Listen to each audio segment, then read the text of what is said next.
On the borders, we made further progress today. On the borders, I welcome the decision by the Queensland Government made as we went into this meeting and overnight, which has eased the restrictions for accessing health services from people who are coming out of hotspots, and also expanding the border zones in additional postcode areas. These are matters that are being raised, and I think is evidence of the working relationship that is there to deal with the practical issues on the ground of borders being put in place. Equally, New South Wales and Victoria have been able to come to agreements assisted by the Commonwealth, particularly in relation to the movement of agricultural workers, and as issues are being raised, particularly for access to medical services, then they are also being addressed. We also agreed today that in a fortnight's time we'll be coming back from agricultural ministers an agricultural workers code along similar lines to the freight code that we agreed 2 weeks ago, which just deals with the practical issues of how those in the agricultural workforce are managing their activities across these borders where they are in place. I will continue to interact directly with premiers, particularly in South Australia, New South Wales and Victoria, and in Queensland, on individual cases, and I thank them for their cooperation as we've been working through those individual instances. We also agreed the medical expert panel, the AHPPC, we're referring to them, again, the issue of identifying what a hotspot is. Because when you have restrictions that are being placed on people's movement in the country based on what is and what is not a hotspot, there needs to be a clear medical and scientific definition of what that is. These decisions cannot be made on an arbitrary basis. I'm not suggesting they are. I'm just saying, and it was agreed today, that we are going to ask once again, it's a very difficult topic, for us to get a clear definition of what constitutes a hotspot. And so people who are living in those areas will know when they're in one and when they're not, when they can go and access health services or where that might be a problem and they might have to have other arrangements. We need to get more clarity.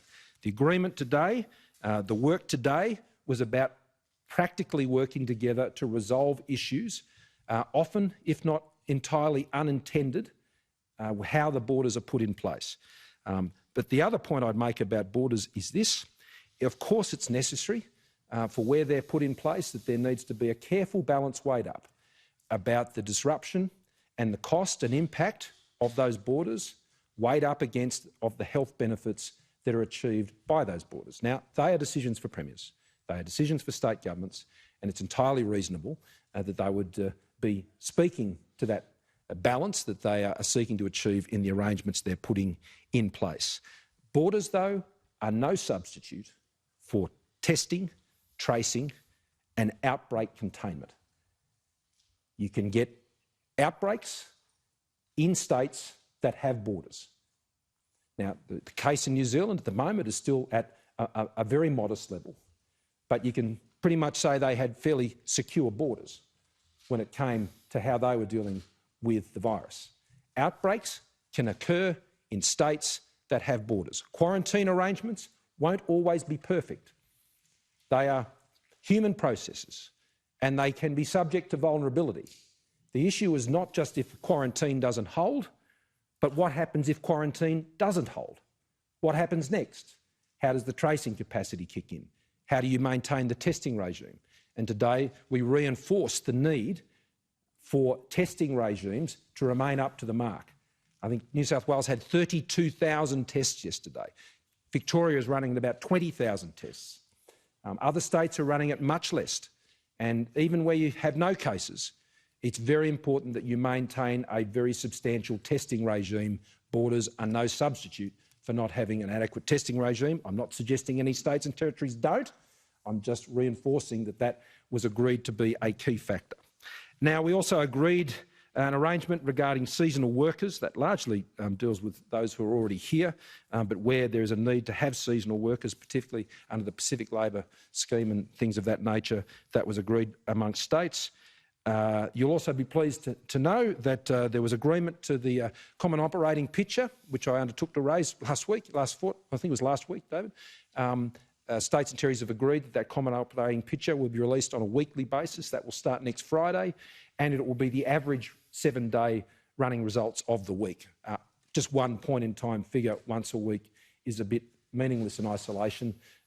You'd be much better assisted, we are certainly, by having the average results of the week. Finally, you would have noted the announcement today by Premier Andrews that we are upgrading the disability sector joint response centre. The performance in the disability sector, we agree, has been one of the better stories in the management and containment of this outbreak, and that's good news, and we want to keep it that way. So we are upgrading the activities of that group that has been meeting now together for some time, and we've agreed to share the costs of a further $15 million in workforce support in the disability care sector. Whether they're NDIS participants or not, that is not a matter that we're haggling over.